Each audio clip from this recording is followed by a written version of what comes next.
Hello, and welcome to my talk on CSAI Controls Matrix. My name is Faisal Khan.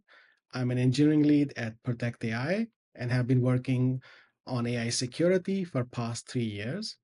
I'm also a co-chair for the AI Control Matrix Working Group. The Control Matrix is an effort by this working group. Before we go into the actual control matrix, let's try to answer the question why there was a need for a new set of AI specific controls or control matrix. Large language models and other generative AI technologies have fundamentally altered our security landscape by introducing unprecedented threat vectors that traditional safeguards were not designed to address. From sophisticated social engineering to convincing deepfakes, algorithmic manipulation, and novel privacy risk, these technologies create vulnerabilities that demand new defenses. In this environment, building trust becomes the cornerstone of sustainable adoption. Service providers face three-dimensional challenge. They must earn customer confidence through demonstrated safety protocols. They need to navigate the complex regulatory requirements emerging across jurisdiction. And also, they need to establish marketplace credibility through transparent practices. And the stakes couldn't be higher. Organizations that fail to establish this foundation of trust risk both regulatory penalties and market rejection. Success in the Gen AI era requires finding that delicate balance between rapid innovation and implementing appropriate guardrails that protect all stakeholders. But how do we define trust in Gen AI? A trustworthy Gen AI service is fundamentally defined by its commitment to serving humanity responsibly and ethically. We can break down trustworthiness into 6 core attributes. A trustworthy Gen AI offers robust and reliable performance that functions consistently as designed. Furthermore, it has resilience that enables the system to withstand both accidental failure and malicious attack. It also has explainability that allows human to understand the rationale behind his decisions and outcome. On top of that, it's also controllable that ensures that humans have meaningful oversight throughout its operations. And finally, a trustworthy GenAI service is transparent to both its limitation and its capabilities. And in addition to these technical capabilities, there must be accountabilities. GenAI services should have clear ownership at each stage. They must offer strong privacy protection that safeguards sensitive information. And also, it should be fair to prevent discrimination across diverse population. And finally, these services should comply with all applicable laws and regulations. Ultimately, trustworthy GenAI requires prioritizing ethical impact over technical capability, which requires making difficult design choices that may limit functionality when necessary to prevent harm. The goal remains the same, that we want to build systems that create sustainable value while proactively minimizing potential risk to individuals and society. Now we have defined the trustworthy GenAI service. The next question is, how can we achieve this trust? And our answer to this question is, we can achieve trust through the building blocks of security controls that are grounded in proven frameworks, tips, and tricks. And this is where the AI controls matrix comes in. AI control matrix is a control objectives framework to support organization, develop, implement, and use AI technology in secure and responsible way. The control matrix is being developed by the dedicated AI control matrix working group, building upon the proven and widely adopted foundation of the cloud control matrix. This approach ensures continuity with existing security frameworks while addressing AI-specific threats and challenges. It also follows the same commitment to openness. That is, we want to create a transparent framework that is accessible to all organizations, regardless of their size or sectors. The matrix benefit hugely from expert across different domains. We have leading researchers, practitioners, and security professionals that contribute to the development of the control matrix. This is through their consent set that we have a document which reflects collective wisdom rather than a single point of view. On top of that, the control matrix is also vendor agnostic, which guarantees that all the recommendation we are making serve the broader ecosystem rather than commercial interest. The matrix is divided into 18 security domains with 241 controls objective. Existing controls from the CCM were expanded to address new threats. A new model security control domains were added to address specific threats that stem from building and using AI models in applications. The AICM or AI control matrix architecture presents a comprehensive framework for AI controls. At its core are AI controls, which are connected to specific domain and have concise definition. Then each control is further specialized by 5 connected pillars or dimension. The 5 connected pillars or dimension include control type, which categorize whether the control is AI specific or cloud related. Further, we have ownership dimension, which specifically define which GenAI service provider has the ownership or should implement this control. Then each control has architecture relevance, ensuring that the coverage is across all the GenAI stack components. Lifecycle relevance apply appropriate controls at each development phase. And then the threat category address specific AI vulnerabilities from model manipulation to governance failure. This multi-dimensional approach to AI controls ensure that no aspect of AI security is overlooked. So let's take a look at each of these 5 pillars of dimension, what kind of a security question they specifically answer. So first up, we have the control type. This categorizes control into AI specific, AI and cloud related, and cloud specific types. AI specific controls address unique AI challenges, while AI and cloud related controls bridge both domains. Cloud specific controls leverage established cloud security mechanisms that remain relevant for AI development. This classification helps organizations understand the nature and scope of each control. For instance, controls like audit and insurance will be shared across both and AI and cloud. There's nothing new to audit and insurance. A lot of the changes will be in the implementation specific, but the control will apply to both AI and control owners, cloud providers. However, new controls like model signing or acceptable use of AI in your organization will be more specific to AI domain. The second pillar is defining clear ownership. It defines who owns or shares specific control. This pillar ensures there's no confusion or gap into who needs to implement a specific security control. The ownership is divided into 4 GenAI actors, and these are GenAI Ops Processing Infrastructure Provider.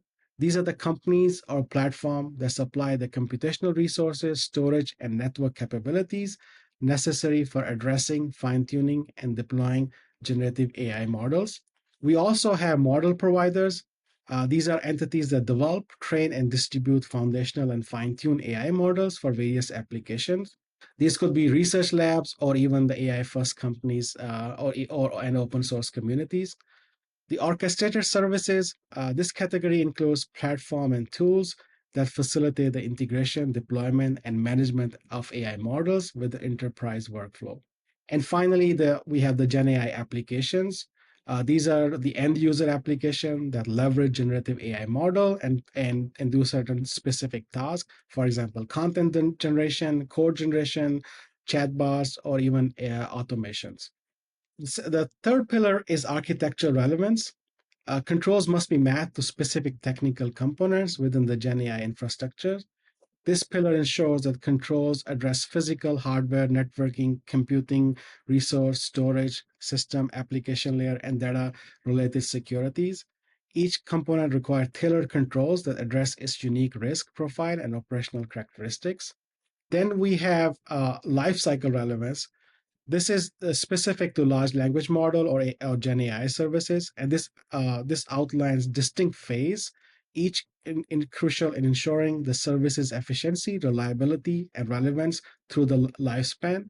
It covers aspects like preparation, This is the phase where the foundation, which lays the foundation of the entire LLM development process and greatly influence the model's quality and ethical behavior. It begins with careful data consideration. Then we have development phase. This phase transforms the prepared data and computational resources into a functional large language model.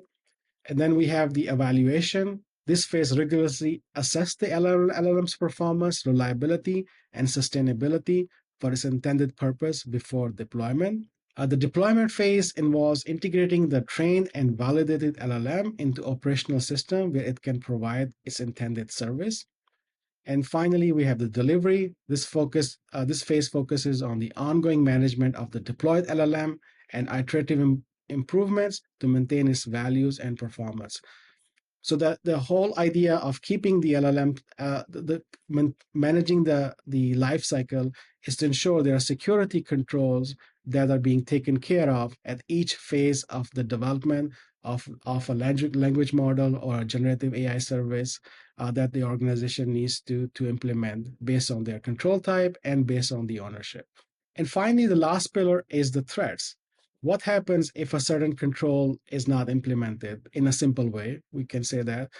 So this covers things like model manipulations. These are the attempts to evade detection or manipulate the language model to produce inaccurate or misleading results. We have data poisoning threat, which is where the training data can be poisoned to produce a misleading information. We also have sensitive data disclosure. Large language models or other generative services are capable of memorizing large amount of information. This could include sensitive data disclosure. So there are specific controls that can address this threat. We also have model theft or distillation, where an adversary tries to steal or replicate the model through something like inference or some other techniques. And then we also have things like failures, insecure supply chain or insecure plugins. Insecure plugin is another critical areas of vulnerabilities, especially given how the agentic AI is becoming widespread. So having insecure plugin can pose a risk to whole application. It creates new security loopholes. It can elevate privilege level or even facilitate unauthorized access to sensitive resources. So these are all the threats that the specific control address. Each control tell you if this threat is kind of applicable, if this control is applicable to securing against this particular threat. And the organization will have specific guidelines on how to implement that control as well. So here is an example of a audit and insurance control. This control is defined as conduct independent audit and insurance assessment according to the relevant standard at least annually. So this control is kind of a traditional control. Independent assessment is critical for all type of application. So when it comes to control type, it will be applicable to both cloud and AI. And then we have, in terms of the ownership, the cloud service provider and model provider and application will have a shared responsibility to make sure they implement this control. And for the model providers, they will own this control for the model layer, and for the orchestration service layer, the orchestration service provider will own this, and then the application provider will control the control implementation of control for the application. In terms of the architecture relevance, it's relevant to the full stack. It's the physical infrastructure, network, compute, storage, application data, all will need this control for audit and assurance. And in terms of life cycle, it applies to preparation, development, evaluation, and deployment service. Teams that are responsible for the implementation of ANA02 are GRC and your internal audit team. Teams to which this control won't be relevant are the cybersecurity, legal privacy, and the HR team. And then in terms of threat category, this control address model manipulation, because appropriate audit controls can lead to can basically lead to insecure supply chain that can actually then cause issues with data poisoning, model manipulation, and even sensitive data disclosure. So that's one of the reason that this control is more critical. It's more foundational control. It comes from the cloud control metrics and is applicable across all 5 dimensions of our AI control metrics. So finally, in terms of our progress, the working group, we published a threat taxonomy last year, June. The threat taxonomy actually covers different threats that are part of LLM, things like data poisoning, model theft, and all this thing. It goes into detail. This document is already published, and this kind of became the foundation of building the AI control metric. So before we could start building specific control, we needed to highlight all the threats that are possible and then how those threats are categorized into different phases. So this document is available on the CSA website and can be checked. We publish the control objectives for AI, the full set of control objectives for peer review a few months back. This was to make sure that we are earlier.